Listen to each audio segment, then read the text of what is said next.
that does very well against the Harith. The Esmeralda, right? If you really want to play the non-MMs, technically that could be a way to go. Paquito and Benedetta, according to the keys of victory as well. Paquito, Benedetta, the heroes that let you go through your own, mind, go through your own, make your own decisions, have been banned out and they've taken away the CC. So 3 heroes that Cars usually performs super well on has been denied away from him. I mean, it's no without a doubt that, Cars does not function well with the utility type of XP laners, but, he excels much more when given, the Benedetta, the Paquito, the CC as well. Now for Dewa United, will we see a fighter for them? For what specifically? And we will not, because they will pick up the Claude for what? The Hollis Claude, fair. Against the Harith. Oh, not good, man. That was one of the main reasons as to why Bigatron were able to stomp Geek, because the Harith against the Claude. Marky played the Claude yesterday. In Game 1, he was actually able to hold the Harith down, which is very impressive, but in Game 2, we saw exactly how that lane should play out. The Harith should have so much more prio in the lane, so much more kill pressure too, and because Dewa picked up the Claude, I feel like Rebellion should just go and pick up some heavier kill pressure when it comes to the Roamer as well. If they can pick off the Claude, if they can play strong side for the Harith, it's going to be great. And they do go for more kill pressure in the Roger, but they hold themselves back with a little bit of that Florin. They're looking for trades here, boys. They're not looking for the neutral objectives. They're looking to go and kill this Claude. This Barats will most certainly go XP then. Yeah. And of course, Roger jungle for the side of Rebellion now. How do Dewa respond to this? I think now with Angela here, right? I thought it can be flex, but now seeing how Rebellion are playing this out, right? They have Netherrealm, they also have Gloom, so they want to fight. They have sustain. Dewa United, they need to answer with a clear, so they can't put Angela mid, and that is why they picked Lilia, because they need someone, a hero, mid laner that can clear fast. Lilia's the answer. Clear burst and a poke. Perfectly picked by Dewa United with the Lilia in the hands of Keys. Now Rebellion with a strong side, of course with the Harith, but the question is how will Dewa be able to weather that strong side of Rebellion? Well, we're hearing the strong side from Rebellion in the MPL arena too, ladies and gentlemen. The Rebels are going wild, just singing and chanting for RBL, and it seems like the lineup rating also favors RBL. Technically a team fighting composition, all in on these team fights. But remember, with the Florin pick, they won't be able to contest these neutral objectives early on. Will Rebellion Esports be able to strike the gods, or will Dewa United once again prove their might? Match number 2 is underway. Dewa United against Rebellion Esports. Ladies and gentlemen, who will take the first game? Will it be the Bulls or will it be the gods? Let's see and witness it all in the Land of Dawn. Lethal Ignition for the Lilia. Wants to go for more damage on that Lethal Ignition compared to the Impure Rage that we are used to seeing, I believe, here for the Lilia. And we can see it instantly. Oh! First blood! First blood! Nasty. Even he wasted the flicker. Sway low. What happened? We were caught off guard. The Lethal Ignition from Lilia. We just mentioned it, and that's why. Okay.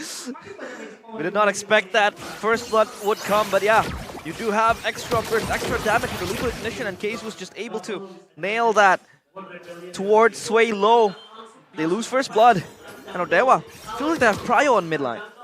That's why the Lilia was picked up as well. I mean, against the Feramis, right? It's one of the best picks against the Feramis when you're clumped up, and especially, I think the reason is not just the clumped up nature of the Feramis, but also the laning. You can bully Feramis so hard on the Lilia, and that's why he went for Lethal Ignition. He knows exactly how hard he can bully, so might as well put on more damage. Inspire as well here. Drian with the Bargain Hunter and the Agility.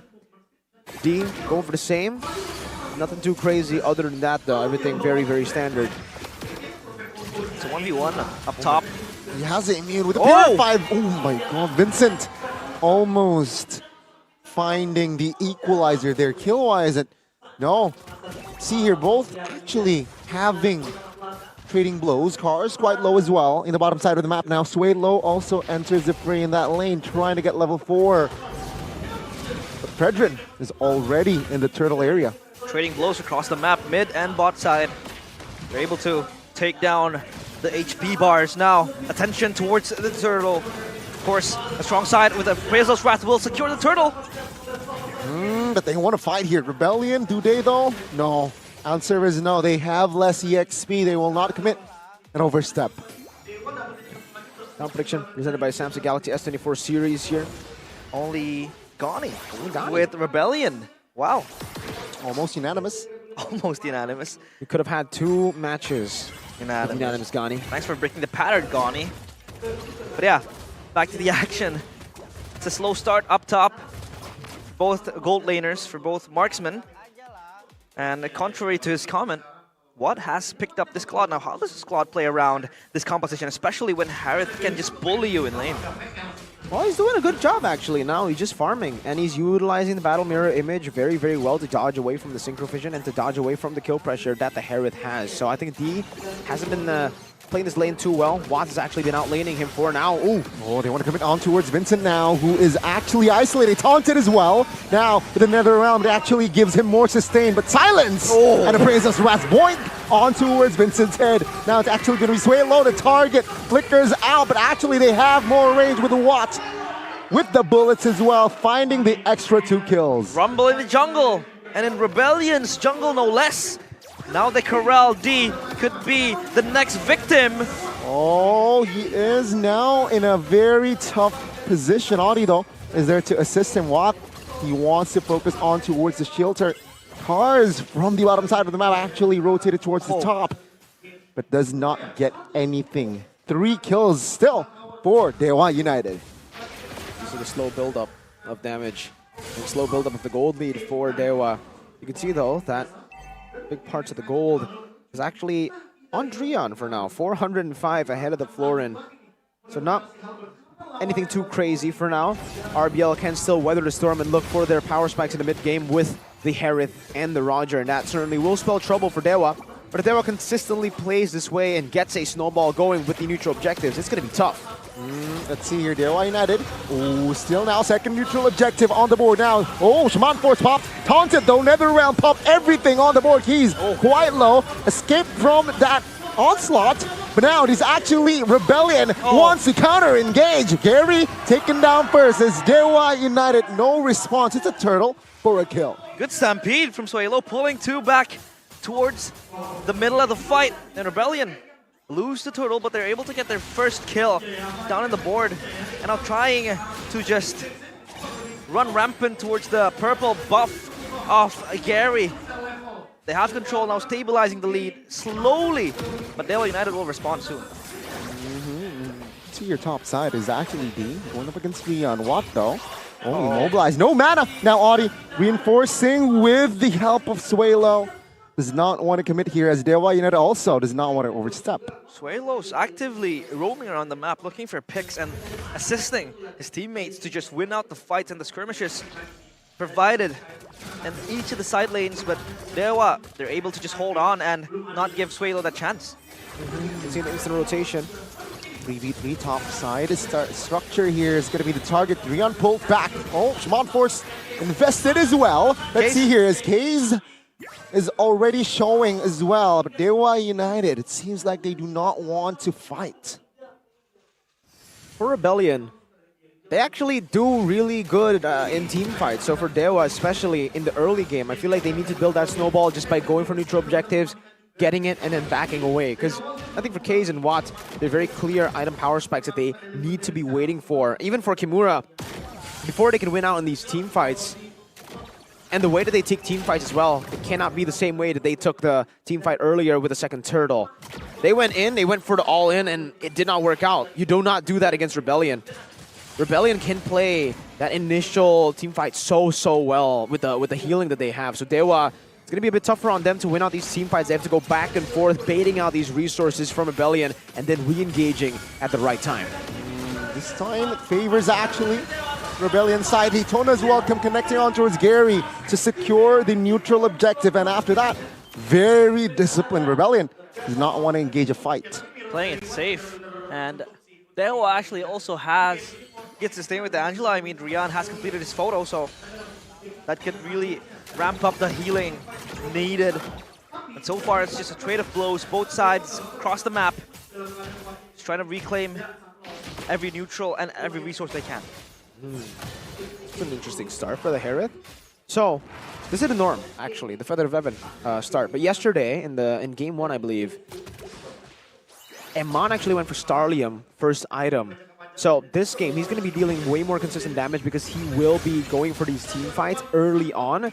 Yesterday, we saw Eman go for Starlium side and it worked well for him because he was basically denied of fights, denied of all-ins for the most part. So he wanted to just use the initial part of that burst with the Synchro Fission and the basic attack, or skill 2 and the basic attack, utilize that Starlium to utilize winning trades. Pretty surprised as well how well D is farming because he's also completed his Starlium Skite and the Feather of Heaven. Also just miles ahead in the gold lead compared to the marksman. Oh yeah, so he did the same thing. SWAT, yeah, he did the same thing as Eman did. So for Dewa, they have to be more precise on their engages, but now a collapse down bottom, it seems like. 4-man rotating, getting the structure. Take a look at Audi though, receiving heat from Hayes, who is still A-OK, arguably. Gary though, in the position of looking for a pickoff perhaps, but no Rebellion members want to indulge in that position. That's a lot of damage from Case, and they could really rely on him come the late game, maybe the mid game even. Like Gani said, they have wave clear and the burst with the Lilia just roaming around, helping the side lane. So Dewa, at least they're still in clear waters, but Rebellion, you could see the gold lead just swinging towards them. It's going to be a kiting game for both these teams. Vincent is actually farming so well. They're giving him even mid lane farm, so it's a bit of the funnel for the Roger. 9 minutes in, 1.3k gold lead for Rebellion, even though they are down 2 kills. So far, total 4 kills in the 9th minute of the game. And we're still, oh, Gary! With the taunt, connecting on towards Sway Low here, who is oh my god, Watts out of the flanks here, finding the Blazing Duet. Audi flickers out of the way, but it's a 4v2 against Cars and Sway Low. Vincent looking for an angle here, finding flank, but Cars receiving damage. D looking for a flank as well. Oh, the damage is more than enough to take Watt down. Now it's a 5v4, 4v4, as Cars was also eliminated. Now Key's in a very sticky situation and will be taken down. Oh! Gary quite low. Audi, gets point, but still in the land of dawn. A Rebellion, they won that trade, getting 2 kills. They threw so much resources just to kill Cars, and he was so tanky, buying time for the entirety of Rebellion to just march on and clean up. And now, Lord, the free one at their sights. Rebellion look forward to enter the mid game.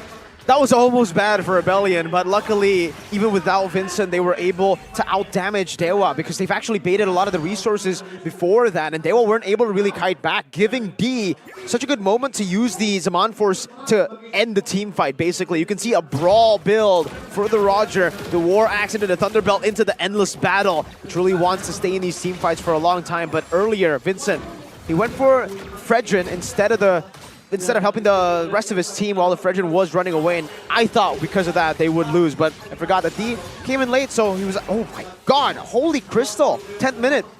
That's a massive power spike for the Harith. It's a huge one at that. Feels like he's playing an Atan, but now a Harith is just going to do the job.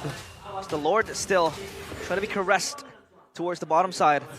Dewa looks like they're in shambles. Scary looking for something. And look at the control that Rebellion has. But oh, a kill? What happened there, right? It seems like Sway Low was caught off guard there. He has the passive though. He is still, now he's back already in Land Dawn, but that was a free kill technically here for Dewa. Still 2,500 gold lead. Now Rebellion, they are moving towards the mid. No, they will not commit towards the mid. But it's still a 3,000 gold lead almost. And they can take their time with this lead. They don't really need to rush into anything. Go for these sieges onto tier 1s. They want to commit towards the top side though. Kimura Oh, even with the help of the hard guard, now Kimura will not be able to do anything. Oh. Grion might be the extra kill as Rebellion, they move with 5. Now perhaps they want and be greedy towards the top side. No, they instead move towards the jungles. It's a lot of damage from Rebellion. Vincent hunting for a case. Oh, he's forcing the back shoes! Wow. There you go, backside. Oh, my nasty. Nasty calculations by Mr. Vincent. Again, a lot of damage. Rebellion is striking their horns in the bullseye of Dewa United, looking to crack this base open. Wow. That's a base cert without any Lord or super minions assisting them now. They got the mid as well. Oh, it's all Rebellion. 12 minutes in. That was so well played by Rebellion. I mean, also a mistake from Dewa, to be fair. Kimura still wanting to stay there was definitely an interesting decision. Just for a tier 1 too. They were defending so well up to a point where they tried to commit, and I'm glad we got a replay here because we really need to talk about that again. He had a chance to jump over here, but he decided to go back to the turret. And the big question is Drian, right? Like, for a guy who's been making so many great decisions for Dewa the last, 5 weeks? That probably is the worst decision he's made in his Dewa United career so far. Going in onto Kimura, a very strange heart guard that I think was definitely miscalculated. Lord is next on the agenda, but Gary from behind, probably looking for the retribution. Can he make the play go? Let's see here. Rebellion spot him out though. No doubt. Harsh receiving heat in the front side of the match. Home for is invested. The Lord. Let's see the Lord now. It is actually falls in the hands of Vincent. Nawab now caught with the help of Hard Guard and Rebellion. They will shift their focus on towards backing away. Wow, a clean Lord take from Rebellion. Gary was spotted in the flanks, and they just take everything and lose nothing. And it feels like from Dewa United, the only one who has enough damage to just burst down the front line is the Lilia, Keys. But so far, the other members just tickle the players of Rebellion. I don't know if you guys are looking at the damage charts whenever Vincent is hitting anything. But he's dealing so much true damage, dude. With this build, the Endless Battle and the Thunderbelt, truly the snowball build. Look at him. He walks up. Every time he pops, just pay attention to how much true damage he's dealing every single time. He pops an ability and he basic attacks. Now the Lord brought back. They want to commit this now. Mid-baser to be the main focus of Rebellion. Oh my god. Now, immediately caught. Cars Netherrealm invested as well. Gary now, the first side of the map, receiving damage. And it's not going to be taken out just yet. As Kimura as well. Eliminated. Both players of Dewa United. Can they defend now with the Blazing Duet? With what? What? He got a triple and a Maniac out of nowhere. And the Blue Bulls, with that, will take game 1. They strike first with their horns. And the Blue Bulls take down the Gods. And game number 1, a Maniac as the cherry on top to close a convincing win. So much damage everywhere. At that point, you don't even know who to target. You go and target Vincent because he's dealing true damage. He's melting down the front line. But then you just realize that with a Thunderbolt, an Endless Battle, and it's a Roger, it's really tough.